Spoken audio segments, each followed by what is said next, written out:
Ultimately, however, the U.S. military presence in the Philippines would be questioned by successive Filipino governments, culminating in the 1991 decision to close U.S. military bases in the country.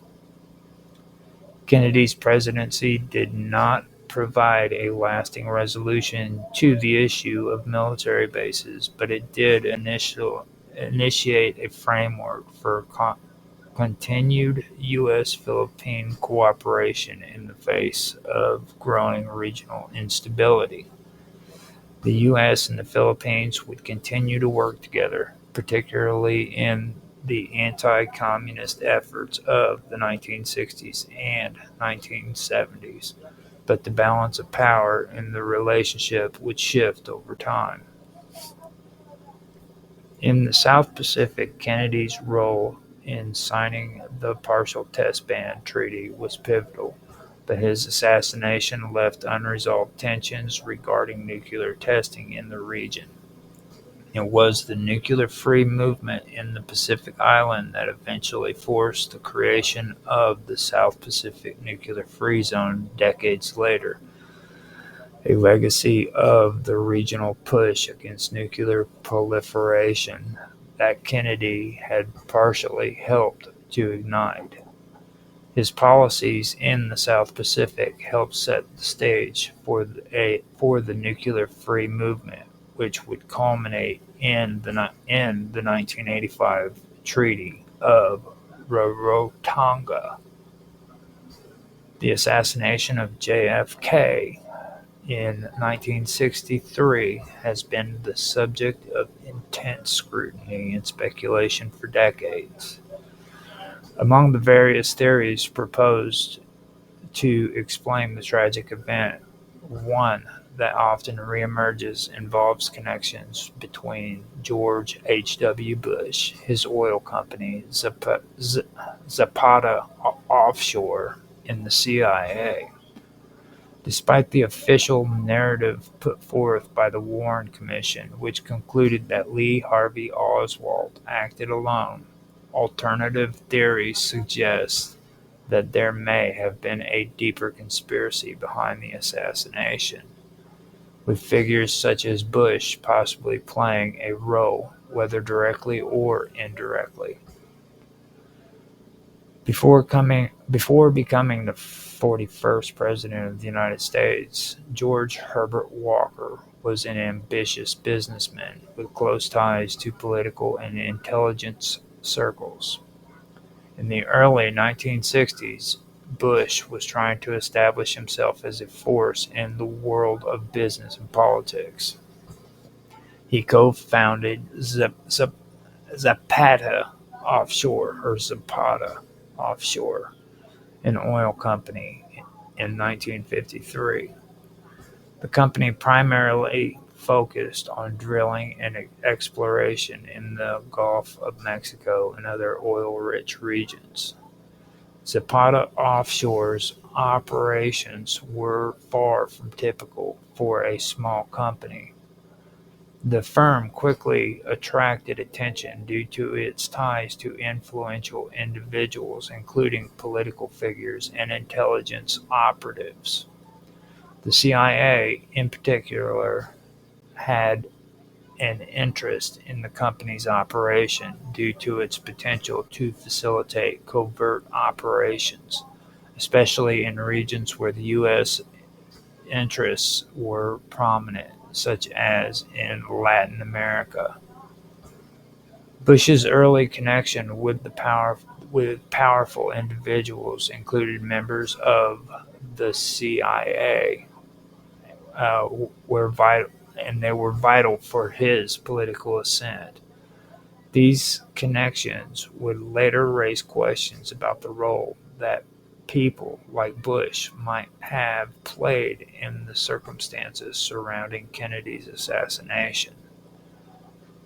Zapata's Offshore was not just an ordinary oil company. Over the years, numerous reports and researchers have speculated.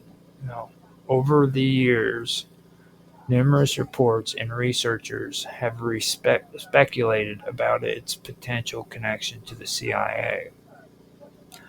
Some argue that Zapata Offshore acted as a front for intelligence activities, serving as a conduit for covert operations in sensitive regions.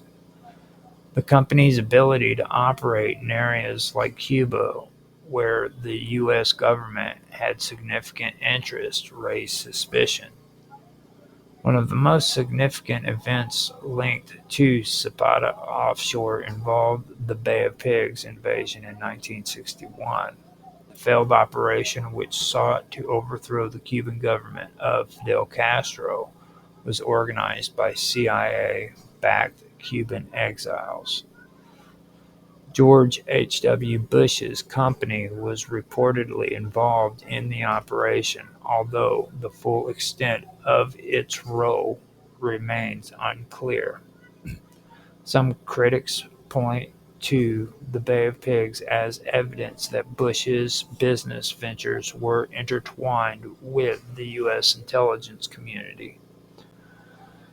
Zapata Offshore allegedly provided support to the operation by supplying ships and resources that were used in the invasion. This would not be the only instance where the company's activities seemed to align with CIA objectives.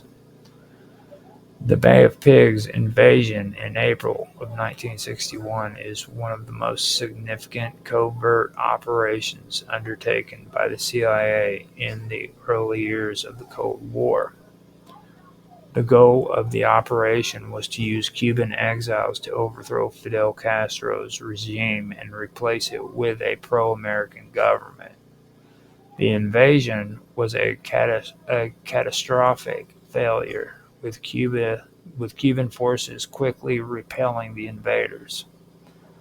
The operation was a major embarrassment for President John F. Kennedy, who had inherited the plan from his predecessor, Dwight D. Eisenhower.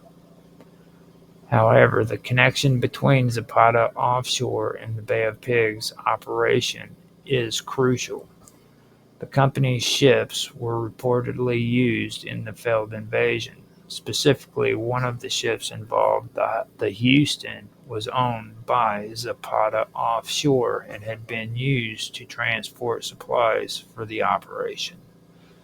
Some have speculated that the company's involvement in the operation was not incidental, but rather a strategic move tied to CIA interests.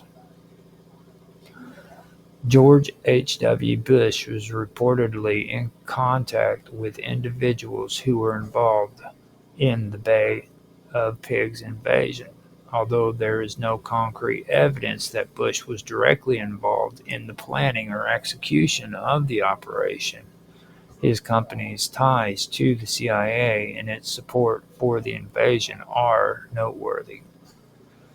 The fact that Zapata Offshore had assets and resources that could be deployed for such an operation raises questions about the nature of Bush's business operations and whether they were a vehicle for CIA activities. In addition to the Bay of Pigs, Zapata Offshore had indirect links to the Cuban exile community, which was critical in the broader effort to overthrow Castro.